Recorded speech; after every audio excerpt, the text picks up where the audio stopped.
안녕하세요. 저는 올해 34살이 된 여자고요. 이름은 김혜선이라고 합니다.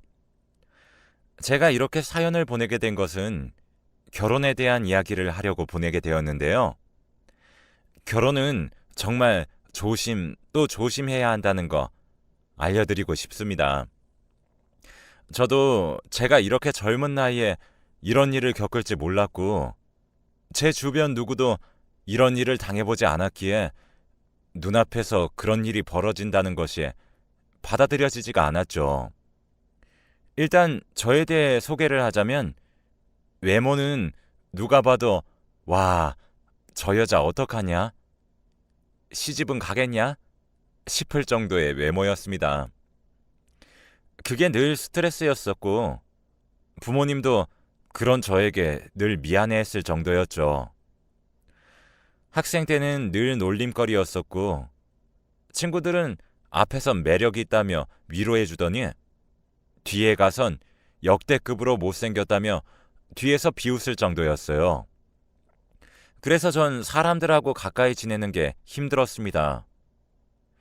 친구들과의 관계도 이런데 연애? 꿈도 못 꿨습니다.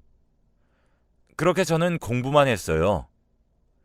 사람들은 배신하고 앞뒤가 다를 때도 많지만, 공부는 제가 노력한 대로 저에게 그 결과를 물어다 주었습니다. 그렇게 수능을 치른 뒤 저는 서울권 S대를 가게 되었고, 정말 잘 나가는 학과에 들어갔습니다. 내 인생도 이렇게 쭉쭉 평탄하겠구나 싶었는데, 취직이 제 앞길을 막았었습니다.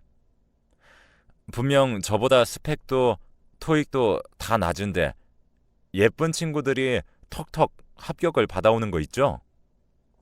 면접을 가도 면접관들은 스펙을 한번 보고 얼굴을 보고는 인상을 팍 찌푸리기도 했습니다. 그러다가 또 어떤 날은 한 면접관께서 혜선 씨는 취직에서 제일 중요한 게 뭐라고 생각하나? 라고 물어보시더라고요. 그래서 전 자신있게 어떤 일이든 배우려는 마음가짐을 가지는 것입니다. 하고 우렁차게 대답을 했어요.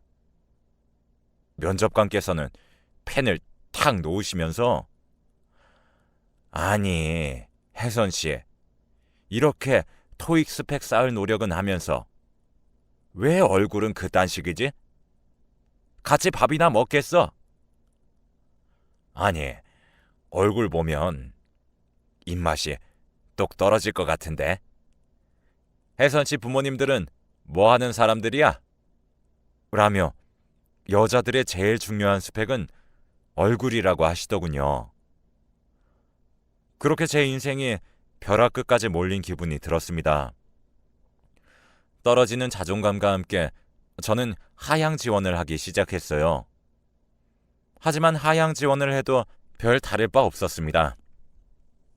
공부만은 날 배신하지 않는다며 대학생활 동안 들어가고 싶은 직장만 생각하며 보내왔는데, 현실의 벽은 너무도 높았습니다.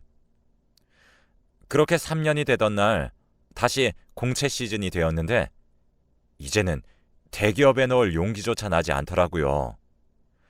서류를 들고 어기적 걸어가다가 우뚝 서 하늘을 봤습니다. 유독 푸르고 맑았던 날이었거든요. 저는 서류를 길바닥에서 쫙쫙 찢어버렸고 한강에 있는 다리로 갔습니다. 이렇게 살아봤자 굶어 죽겠다 싶더군요. 성형이요? 성형도 돈이 있어야 하지 않나요? 저희 집은 작게 과수원을 할 뿐이었고, 그마저도 잘 되지 않아서 대학도 제가 알바 몇 항을 뛰어가며 다음 학기를 갚고, 그 다음 학기 학비를 준비하며 어렵게 5년 만에 졸업했었습니다. 그렇게 제가 여태까지 살아왔던 날들이 파노라마처럼 지나가더라고요. 두세 시간이고 눈물을 펑펑 흘리다 보니 용기가 생겼습니다. 마지막으로 부모님께 보낼 메시지를 쓰고 있었는데, 갑자기 어떤 사람이 제 어깨를 툭툭 치더라고요. 그렇게 돌아보곤 저는 너무 깜짝 놀랐습니다. 첫 번째로는 살면서 그렇게 잘생긴 사람을 처음 봐서 놀랐던 거였고, 두 번째론 제 키가 174였는데 그 남성분이 저를 내려다보고 있다는 거에 놀랐어요. 저는 후다닥 눈물을 훔치며 누구세요? 라고 물었더니 남성분이 제 손을 잡으며 활짝 웃는 게 아니겠어요. 제 심장은 방금 전까지 죽어 있었는데 염치 없이 팔딱팔딱 뛰어대더군요.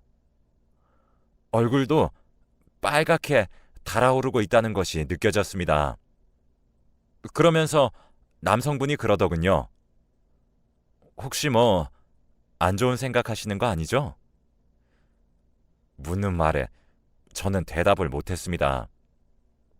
그랬더니 그 남성분은 아니 이렇게 키도 크고 늘씬하신 데다가 얼굴도 매력 있으신데 왜 그런 생각을 하시는 건가요? 라며 묻는 게 아니겠어요? 저는 그 사람에게 저기요, 저도 제 자신에 대해 알고 있어요. 애써 그렇게 위로하려 들지 마세요. 저 못생긴 거 저도 알고 있다고요. 라고 했더니 그 다음으로 이어진 남성분의 말에 저는 홀라당 넘어가게 되었답니다. 사실 그 남성분은 캐나다계 혼혈인데 집안 대대로 엔터테이너에 종사하고 있다고 하더군요. 자신의 아버지는 캐나다에서 의사를 하고 계시고 엄마는 한국에서 엔터테이너에 종사하시다가 아버지랑 결혼하게 되어 아쉽게도 사업을 접고 넘어갔다고 했습니다. 자신도 어렸을 때부터 놀림이란 놀림은 다 받았고 인종차별도 당하다 보니 최근에 자기 혼자 한국에서 엔터테이너 회사를 차릴 생각으로 한국에 돌아왔다고 하더군요. 그러면서 자신의 명함을 보여주며 사실 캐스팅을 하러 돌아다니던 차에 멀리서 보고 제안하려고 달려왔다는 겁니다. 저도 사람에게 당하기만 한 터라 정말 철저하게 조사를 했는데 정말로 이제 막 설립한 지 얼마 안 된 기획사더라고요. 그렇게 저는 모델로서 데뷔를 준비하게 되었습니다. 믿기지가 않았죠. 대표님께서는 모델로서 뛰어난 마스크를 가지고 있다고 칭찬해 주셨어요. 그래서 저도 더 열심히 관리를 했었고 대표님도 모델로서 건강도 자산이라며 종합검진까지 받게 해주셨답니다. 저는 너무 감사했죠. 그런데 유독 시력 쪽 검사를 많이 받았습니다. 저는 조금 의아했지만 모델은 눈빛이 중요한 직업이다 보니 이런 것도 과학적으로 관리를 받아야 한다고 하더군요. 그러던 어느 날 대표님은 종합검진 결과를 안고 뛰어오시더니 신나는 얼굴로 맛있는 걸 먹으러 가자고 하는 겁니다. 그래서 저는 무슨 일인가 했는데 그렇게 맛있는 저녁을 먹고 나더니 갑자기 저에게 대뜸 사귀자고 하더라고요. 저는 너무 당황스러웠죠. 제가 모델로 데뷔하려고 준비하고는 있지만 아직 얼굴은 너무나 못났었어요. 대표님은 이 마스크가 분명 먹히는 쪽이 있을 거라며 알아봐주는 사람들을 만나면 된다고 절대 성형도 못하게 했습니다. 사실 저는 모델로 데뷔 준비를 할 때 조금은 기대했던 건 눈 쪽 성형이었거든요. 눈지방이 많아 오동통했고 그래서 쌍꺼풀도 없었기 때문에 앞트임이랑 같이 하면 정말 예뻐지겠지? 하며 기대했는데 대표님은 절대 하면 안 된다며 매일같이 저에게 세뇌시키듯 이야기하셨습니다. 저는 워낙 모델계 쪽 일은 무지했기 때문에 제가 몰라서 그런가 보다 했네요. 어쨌거나 저는 고백을 받아 사귀는 사이가 되었습니다. 하지만 사귀고 나니 더 괴로웠던 점은 여기저기 같이 다닐 때마다 수군거리는 사람들의 시선이었습니다. 그리고 연예계 쪽은 사귀는 거 들통나면 한순간이라고 해서 사귄다고 말도 못하고 다녔는데 그러다 보니 제 속은 타들어가고 있었습니다. 늘 여우같이 꼬리치려는 여자들이 꼬였었고 저는 어쩔 수 없이 참고 참았던 날들의 연속이었죠. 그렇게 사귄 지 3개월쯤 되던 날 제 남자친구인 찬수 씨가 프로포즈를 했습니다. 이렇게 예쁘고 착한 여자친구를 놓치기 싫다며 결혼해달라고 고백을 하더라고요. 제 나이가 벌써 29살이기도 했고 이런 모습으로 결혼할 모습을 상상하니 끔찍했어요. 저는 찬수 씨에게 나 이런 외모로 찬수 씨 옆에 못 있어요. 지금도 자존감이 팍팍 떨어지는데 결혼하면 얼마나 더 심하겠어요. 게다가 저희 너무 빨라요. 라고 거절의 의사를 밝혔지만 찬수 씨는 더 강하게 저에게 결혼을 밀어붙였어요. 저는 계속 고민하던 와중에 업계 쪽 미팅이 있다며 한 여성분이 사무실로 들어오셨어요. 여자가 봐도 한눈에 반할 정도로 몸매도 좋으시고 글래머러스 하셨습니다. 게다가 얼굴도 정말 하얗고 이목구비가 또렷해서 만화에서 툭 튀어나온 그런 여주인공급 비주얼이었죠. 그렇게 미팅하러 왔다던 여성분은 갑자기 제 남자친구인 찬수 씨를 많이 좋아해 왔었다고 고백을 하는 게 아니겠어요? 그 꼴을 보자마자 어디서 그런 용기가 났는지 그 여자를 떼어놓고는 저희 사귀는 사이고 곧 결혼할 사이라며 으름장을 놓았죠. 그 여자는 저를 위아래로 훑어보더니 찬수 씨, 너무 안목이 없다. 설마 아니죠? 그리고 아직 결혼한 것도 아니네. 요즘 결혼은 식장까지 들어가야 하는 거 아닌가? 라며 제 남자친구의 팔을 끌어당겼습니다. 찬수 씨는 그렇게 자신의 팔을 낚아채는 여자를 거칠게 내팽개치면서 그 여자에게 보란 듯 당신보다 100배 1000배 나은 여자야. 결혼할 사이 맞아. 당장 여기서 나가줬으면 좋겠네요. 라고 말하는 게 아니겠어요? 결혼을 결심하는 건 한순간이라더니 그런 찬수 씨의 모습을 보고 정말 있는 그대로 저를 좋아해주는 사람이구나 하면서 강한 믿음이 생겼습니다. 저에게도 정말 이런 날이 오나 보다 하며 저희 부모님께도 인사를 드리고 결혼도 척척 준비해 나갔습니다.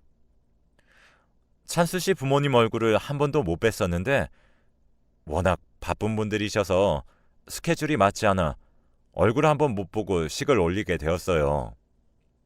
다행히 식장에는 스케줄을 맞춰 딱 도착하셨는데 스케줄을 간신히 빼고 온 거라며 불이 나게 다시 해외로 가버리셨습니다. 그렇게 저희는 부부가 되었죠. 하루하루가 너무너무 행복했습니다. 그러던 어느 날 갑자기 남편은 저를 데리고 다시 한번 검진을 받자고 가더군요. 받은 지 1년도 안 됐는데 또 검사를 받는다는 게 이상했지만 워낙 저를 아끼던 사람이라 별 의심을 안 했죠. 그런데 이상하게 각막 쪽 검사를 정밀하게 하더군요. 저는 그게 조금 이상해서 찬수 씨에게 근데 찬수 씨 이상하다. 여기 병원 왜 각막만 그렇게 검사를 해야 되는 거야? 라고 물었더니 찬수 씨는 아니 요 근래 결혼식에 뭐해 정말 바빴잖아. 눈화장도 짙게 하고 그래서 카메라 테스트를 했었을 때 각막이 너무 뻑뻑해 보이기도 하고 자기도 안 하던 화장을 하니까 눈을 많이 비비더라고. 그래서 걱정되니까 내가 부탁했어. 미리 말했어야 하는데 힘들었지? 하며 안아주는 겁니다. 저는 너무나 감동했어요. 이렇게까지 저의 하나하나를 세심하게 챙겨주는 남자가 남편이란 사실이 기뻤네요. 그렇게 저녁을 먹으러 갔는데 언제부턴가 남편은 조금 멀리 있는 물체들을 잘 보질 못하는 겁니다. 나중에 물어보니 난시가 워낙 심해 물체가 두세 개로 보여서 잘 못 집는 것 같다고 했죠. 저도 남편을 챙겨주고 싶어서 병원을 가보려고 했지만 절대 가지 않더군요. 그러다가 제 정밀 검사 결과가 나온 날 남편은 좌절했습니다. 몰랐는데 제가 눈을 자주 비비던 습관이 있었는데 그래서 각막 쪽에 살짝 스크래치가 났다고 합니다. 저는 괜찮다며 다독거렸는데 남편은 저에게 처음으로 소리를 질렀습니다. 그러게 왜 눈 관리를 똑바로 안 해? 내가 눈 비비지 말라고 했잖아. 라고 말이에요. 저는 너무 무서워 뛰쳐나왔는데 남편은 미안하다고 너무 속상했다고 제가 한 군데라도 다치면 마음이 너무 아파서 그랬다며 다시는 안 그러겠다고 하더라고요. 그러던 어느 날이었어요.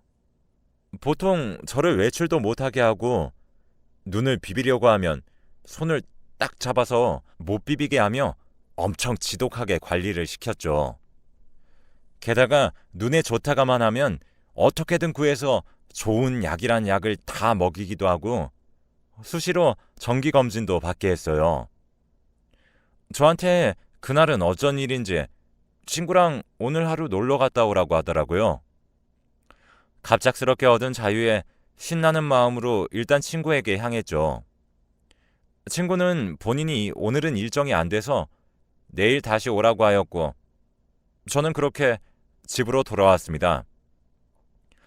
남편이 안 보여서 사무실로 갔나 보다 하고는 사무실로 갔더니 사무실 문이 열려 있었고 누군가와 이야기하는 소리가 들려 인기척을 내지 않았었는데 가만히 들어보니 어디서 들어봤던 목소리인 겁니다. 그래서 살짝 얼굴만 보려고 다가갔다가 저는 너무 소스라치게 놀랐어요. 저번에 저희 남편에게 고백했던 그 여주인공급이라던 여자였습니다. 남편은 그 여자의 손을 잡고 있었습니다. 목 뒷줄기부터 정수리 부분까지 쫙 당기는 느낌이 들었고 피가 거꾸로 솟는 느낌이 들었죠. 그 순간 정말 뛰쳐가서 그 연놈들의 머리끄댕이를 있는 대로 잡아뜯고 싶었지만 증거를 잡아야겠다는 생각이 들었어요. 그렇게 녹음 버튼을 딱 누르던 찰나 남편 놈은 말을 하기 시작하더라고요. 그 여자의 손을 다정히 잡으며 참미야, 걱정하지 마. 잘 풀릴 거야. 하더니 그 약은 잘 준비됐지? 기회는 딱 한 번이야? 라며 크크거리는 게 아니겠어요. 저는 빠져나가려는 정신을 붙들면서 화학을 전공한 친구에게 갔는데 그러면서 그 약에 대해 물어봤죠. 그랬더니 그 친구가 소스라치게 놀라더니 유해한 성분이라 일반인이 구하기는 쉽지 않고 사용하게 되더라도 사용한 사람은 바로 발각되기 때문에 요즘엔 잘 사용하지 않는 약물이라더군요. 그러면서 녹음된 내용을 들려줬더니 아무래도 남편이 누군가의 각막이 필요한 것 같다고 합니다. 소름이 돋았습니다. 여태까지 그렇게 저를 챙겨주는 것 같이 하면서 나에게 이런 짓을 하려고 하다니 정말이지 너무 허탈하고 허망하더라고요. 정말 복수할 힘도 남아있지 않았어요. 그대로 그냥 어디론가 증발해버리고 싶었습니다. 그런데 친구가 그런 제 마음을 붙들어주고는 너가 마음 아팠던 만큼 갚아야 하지 않겠냐고 복수를 하자고 하더라고요. 너도 죽지 않고 그 나쁜 놈 마음도 갈기갈기 찢어버릴 수 있는 방법이야. 어때? 라며 제안을 했고 저는 그놈에게 꼭 복수하고 싶어서 그러겠다고 했죠. 저는 아무것도 듣지 않았던 것처럼 행동했습니다. 똑같이 밥을 먹고 평범하게 지냈죠. 그러면서 남편에게 이야기했습니다. 자기야, 나 사실 알고 있어. 자기 눈 안 좋은 거. 라고 했더니 남편이 소스라치게 놀라며 식은땀을 흘리더군요. 남편은 안 그래도 하얗던 얼굴이 어둠 속에서도 새파랗게 질린 게 보였었죠. 그러면서 이야기했습니다.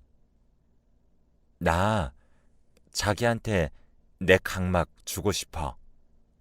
라고 이야기했더니 남편은 어쩔 줄 몰라 하며 대답도 못하고 있더라고요. 그러면서 아니, 어떻게 줘? 자기는 살아있는 사람인데 어떻게 날 줘? 라며 자신의 상태에 대해 다 이야기하더군요. 사실 자기는 원추 각막인데 청소년기에 시작되었다고 하더군요. 한쪽은 이미 심해질 대로 심해져 시력을 잃은 상태였는데 갑자기 어느 날부터 한쪽 눈마저 원추 각막으로 각막이 변형이 되었다고 해요. 그래서 자신도 사실 그날 안 좋은 생각을 하고 대교로 향했는데 거기서 저를 봤다고 했습니다. 저를 위로하다 보니 자신도 갑자기 살 희망이 생겼고 어떻게든 각막을 회복해 보려고 노력을 했지만 각막은 자기 뜻대로 되질 않았고 각막 이식을 신청해봐도 한국은 각막 기증하는 사람들이 별로 없어 대기 순번도 오래 기다려야 하는 상황이라고 하더군요. 그래서 제가 말을 했죠. 이미 준비된 멘트였습니다. 찬수 씨, 난 어차피 찬수 씨 때문에 살아있는 거야. 이미 난 대교에서 한번 죽은 사람이나 마찬가지야. 나 찬수 씨를 위해 못해줄 게 없어. 알아보니 각막 기증은 뇌사자나 심장사만 가능하다며. 방법 좀 알아봐줘. 라고 이야기를 했습니다. 하지만 찬수 씨는 저의 손을 잡으며 각막 기증 기다리면 되니 그럴 필요 없다고 했는데 그 순간 저도 흔들리더라고요. 이게 그이의 진심이라면 제 계획을 실행해도 될까 흔들렸습니다. 그러다 제가 생각할 시간이 필요하다는 핑계로 집을 비웠어요. 다 계획된 거였죠. 집에는 몰래카메라를 설치했습니다. 친구의 집에서 몰래카메라로 지켜봤는데 찬미라는 여자가 저희 집으로 들어오면서 준비한 약이야. 이제 우리 일주일 남았어. 라고 이야기를 했고 찬수 씨는 나 못하겠어. 우리 그냥 하지 말까? 각막 기증 기다려보자. 라고 이야기를 하더군요. 알고 봤더니 그 여자는 찬수 씨의 친동생이었습니다. 그리고 그 둘은 위조된 신분이었고 독약을 사용하더라도 이미 위조된 사람들이기에 절대 찾을 수도 없는 신분이었던 거죠. 이대로 둘을 놓치면 어떡하나 걱정하고 있었는데 저의 말들이 진심으로 느껴졌던 것인지 찬수 씨는 여동생을 끝내 설득했습니다. 제가 찬수 씨를 철석같이 믿었던 것처럼 말이죠. 여동생은 그래도 너무 믿지 말라고 말하곤 언제든지 그 여자가 변한 것 같으면 그 약을 먹여라고 손에 쥐어주고는 나가버리더라고요.